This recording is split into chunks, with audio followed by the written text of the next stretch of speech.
man up. Tom Brady says the Pats will definitely have to adjust without Julian Edelman. New England is 9-0 and face the division rival Buffalo Bills on Monday Night Football this week. We welcome in our Mark Schlereth. Good to see you.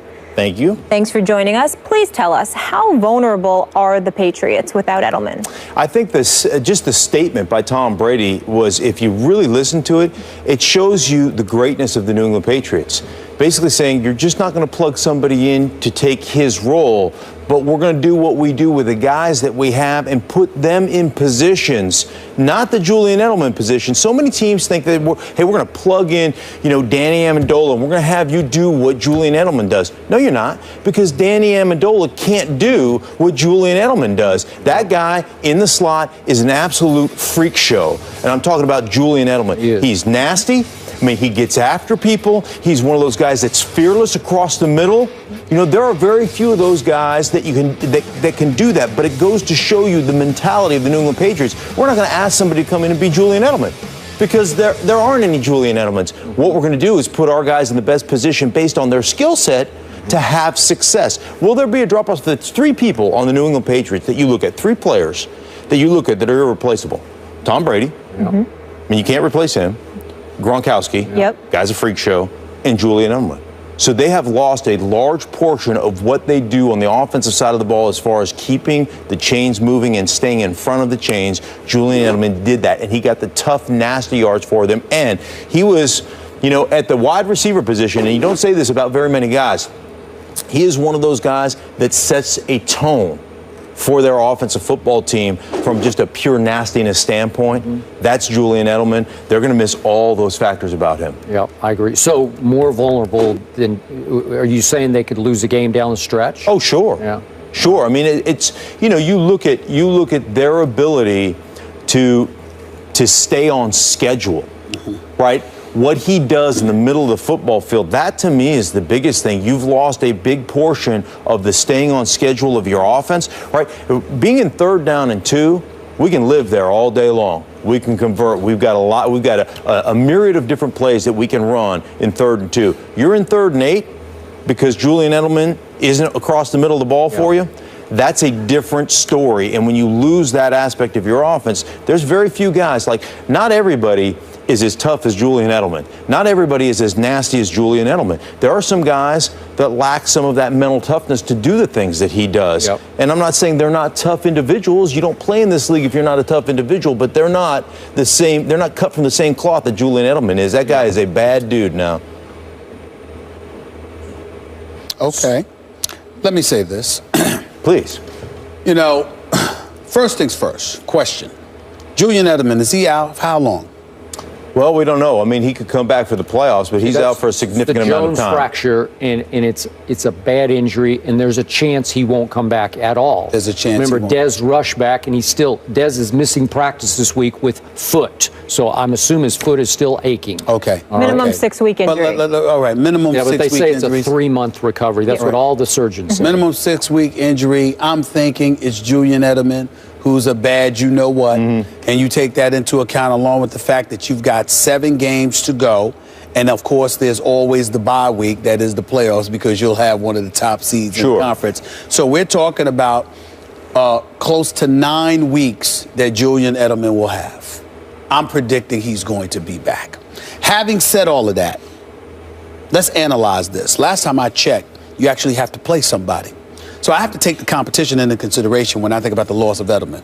Certainly, he hinders you offensively if he's out of the lineup because you rely on him, those 3 guys that are invaluable. You still got 2 of them in Gronkowski and Brady. Okay, Brandon LaFell is still up in there. Danny Amendola might be able to do some things for you. You lost Deion Lewis, but LeGarrette Blount is no slouch. And we're talking about the Patriots organization, who is the creme de la creme. They are just elite. They're very, very thorough at what they do. No question about it. And it can't be disputed. Now let's analyze who they're going up against. This week, they're going up against the Buffalo Bills. Stephen Gilmore stupidly talked about how they'll be ready for the Patriots.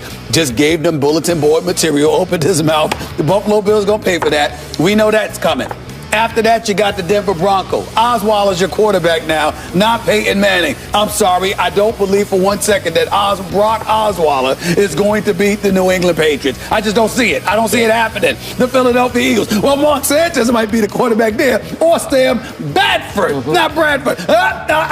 That's a win. And then we got the Houston Texans. Oh my goodness, I'm so touched. They got Brandon Weeden now. Did you see the news? Did you see the news, Larry? I mean, it's Brandon Weeden now. They got a quarterback now, according to Jerry Jones. So that is. 3 backups. You remember Brandon Weeden, the guy that Jerry Jones said, boy, could he really throw a football? Right. And then weeks later you cut him. Okay, you let him go. All right. So we all know about. You're saying they've cornered the market on backup quarterbacks in Houston. Exactly. Okay. Nobody has more backup quarterbacks than the Houston Texans. So we got that. The next contest on the list is the Tennessee Titans. Do you want me to start laughing a little bit too early? I mean, just stop it. So then we get to the New York Jets. That could be very interesting because we had that. We had that on the schedule as a potential loss for the New England Patriots, particularly the New England Patriots squad without Julian Edelman. But this is an AFC East rivalry. They do like going up to New York and ruining their day. Not to mention the fact you're talking about the New England Patriots, who are an elite organization, who knows how to make adjustments. And more importantly, they'll sit around and they'll be like this, hey, you know what? This is what we have to do to win this particular game, and the defense can overcompensate. They can compensate, rather step up and compensate, because they can say, look, they're not going to be what we customarily see them being, because this is a defense that has playmakers. They can make things happen with Ninkovich and the crew. And then last but not least, you're at the Miami Dolphins, which could or could not be a very interesting situation. So what we're talking about here is the New England Patriots maybe losing a game. That's really what we're talking about here. The debate is whether or not they're going to go undefeated or not.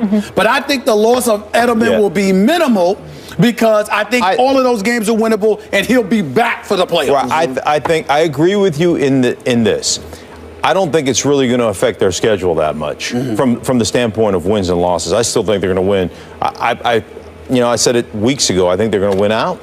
But it's certainly. You think they're going to go undefeated? Yeah. Okay. Yeah. Okay. But it certainly hinders that process to some degree. And then, from the standpoint of what kind of chemistry, what do you have coming back when he does, and if he's healthy? So there's some question marks there. They're still, in my mind, the best team in the National Football League.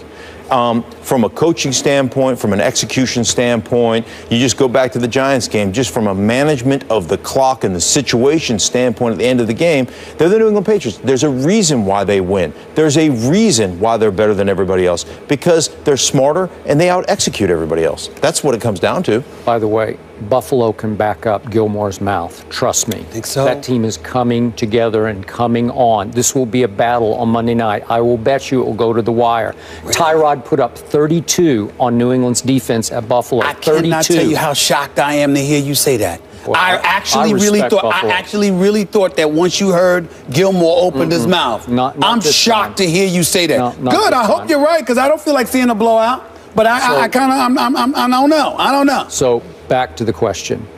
I still believe New England will win out in the regular season, because Tom Brady is playing at the highest level I have ever seen any quarterback play at consistently. He's in some other place right now that no one's ever been in. I'm not saying he's the greatest quarterback ever. That's still Joe Montana.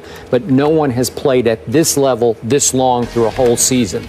But this offense will definitely not be as explosive. Deion Lewis was a difference maker. Yes. They lost Shane Vereen to your New York Giants.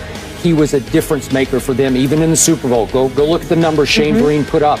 This was maybe even beyond Shane Vereen, because Deion was a little quicker, a little more elusive, a little more explosive. That's a huge loss. You already talked about what a freak show Edelman is. That's a huge loss. It took Danny Amendola a long time to earn Tom Brady's trust, because he's not the typical Patriot. He's a little brittle and hasn't played with the guts some of the other that Edelman has played with.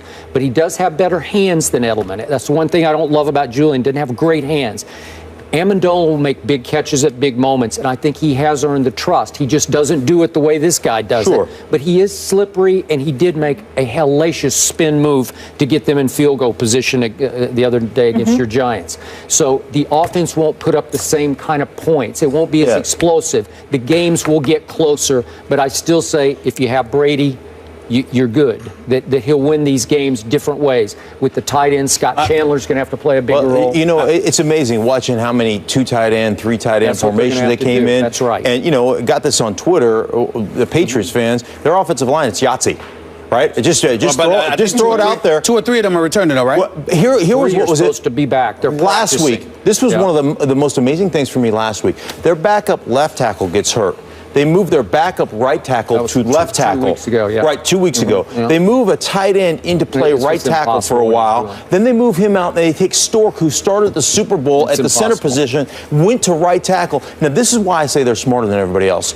Right? Because they put their guys in positions to win. They run the ball away from Stork the first time, and then you know what they do?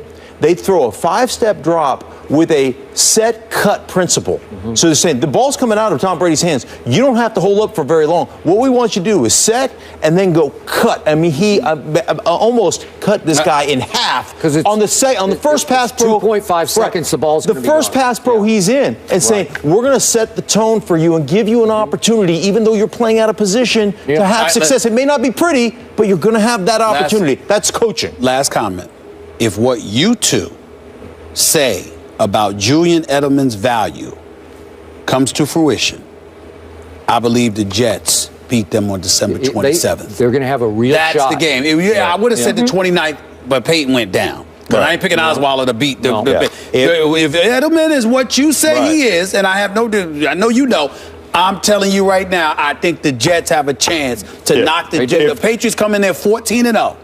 And the Jets knock them off. If they don't throw a bunch of smoke screens on 3rd down and 4 and 4th down and 2 with man coverage, that's true. Right? If they don't do that with the gimpy wide receiver who's got a bad ankle, that's right. When you got a guy whose forehead's made of rebar and concrete and Chris Ivory in the backfield, then maybe you got a chance. That's right. But you can't, you can't continue to make the same stupid mistakes that you made in the game against Buffalo on Thursday night. Fair enough. Let's take it to the streets. Here's what the people had to say. We asked you earlier in the show which undefeated team is more likely to lose their first game this week. The results are in, and I swear we did not fix this. Listen to this. The Panthers, 38.2%, and the Patriots, 38.2%.